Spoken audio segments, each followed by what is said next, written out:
ഞാൻ നിങ്ങളുടെ അടുത്ത് എൻ്റെ കഥയാണ് കേട്ടോ പറയാൻ പോകുന്നത്. നമുക്കിങ്ങനെ ഓരോ പാർട്ട് വൈസായിട്ട് ഇങ്ങനെ കേൾക്കാം. ചിലപ്പോൾ നിങ്ങൾക്ക് കേൾക്കാൻ ഒരു ഇൻട്രസ്റ്റ് ഉണ്ടാവില്ല, എന്നാലും നോക്ക്.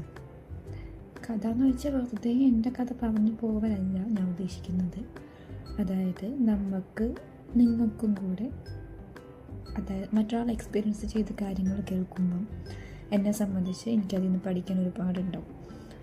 അതുപോലെ എൻ്റെ കഥകൾ കേൾക്കുമ്പോൾ നിങ്ങൾക്ക് എന്തെങ്കിലും പഠിക്കണമെന്നോ അല്ലെങ്കിൽ അങ്ങനെ ചെയ്യരുത് ഇങ്ങനെ ചെയ്യരുത് എന്നൊക്കെ ഒരു തോന്നൽ വന്നാൽ അത് നിങ്ങൾക്കൊരു ഉപകാരമായാലോ. എനിക്കും 2026 നമുക്ക് തുടങ്ങാം കേട്ടോ. അതായത് എനിക്കിപ്പം 29 വയസ്സ്. 29 വയസ്സിൽ നമുക്ക് താഴേക്ക് പോകും. അതായിരിക്കും ബെറ്റർ. കാരണം അതാകുമ്പോൾ എനിക്ക് ഒന്നുകൂടെ ഓർമ്മ ഉണ്ടാവും ഇപ്പോഴത്തെ കഥകളൊക്കെ. അതായത് 2026 ജനുവരി തുടങ്ങിയിട്ടേ ഉള്ളൂ.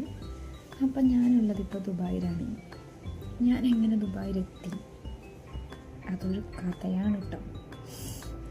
അത് പറയണമെങ്കിൽ ഒരുപാട് കാര്യങ്ങൾ ബാക്കോട്ട് പറയേണ്ടി വരും. അതുകൊണ്ട് ദുബായിലെത്തിയതിന് ശേഷമുള്ള കഥകൾ ഫസ്റ്റ് പറയാം.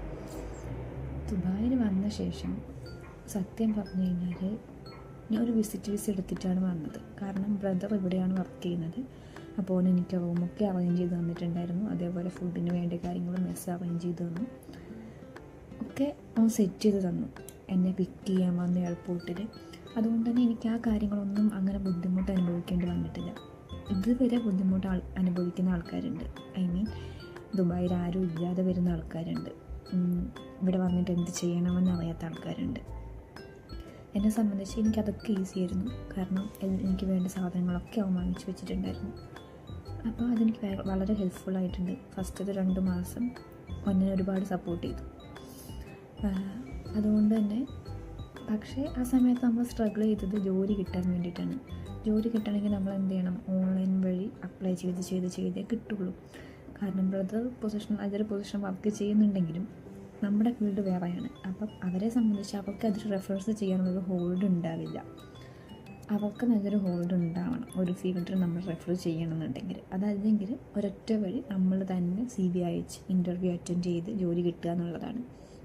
ഞാൻ ഇതെടുത്ത് പറയാൻ കാരണം എനിക്ക് ഒരുപാട് റിക്വസ്റ്റുകൾ, ഒരുപാട് എൻക്വയറീസ് ലിങ്ക്ഡിൻ വഴി വരുന്നുണ്ട്. അതായത് ജോബ് സെർച്ച് ചെയ്യുന്ന ആൾക്കാരാണ്. അവരോടൊക്കെ എനിക്ക് പറയാനുള്ളത് ഇതാണ്: എന്നെ സംബന്ധിച്ച് ചെയ്യാൻ പറ്റുന്ന കാര്യം നിങ്ങളെ സപ്പോർട്ട് ചെയ്യുക എന്നുള്ളതാണ്.